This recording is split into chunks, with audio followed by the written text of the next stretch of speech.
When your child comes to school, we are not just working on reading, writing, and math skills. We also work on something called social skills. And these are things that your child needs in order to appropriately interact with other students, with other teachers, whether they're at school or at home, interacting with siblings or friends or parents. And not only students, but also as adults, we can model and practice this framework, and that is called an iMessage. As you'll see here, there's a pretty generic structure to the iMessage, so it can be used in a variety of situations. Just for an example, let's think through a kindergarten, first grade perspective, and let's say I was coloring and someone took the crayon that I was using. So rather than yelling or grabbing it back or using my hands or feet in an unsafe way, I can communicate using an iMessage, and this is what it might sound like. I feel sad when you take my crayon. Please give it back to me.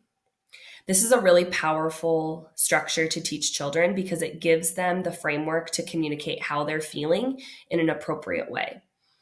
But it's also important to teach children how to respond if someone says an iMessage to them.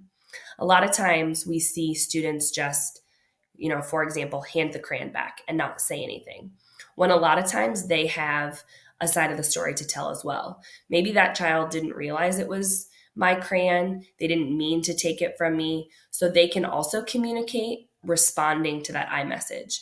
I'm sorry, I didn't mean to, or I'm sorry, I didn't know it was yours.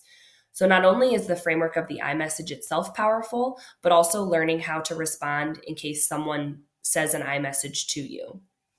As I said, this is something that adults can benefit from using as well. And especially when we are modeling for students, if they see us doing it, then they're more likely to see the importance and start using it in their lives as well.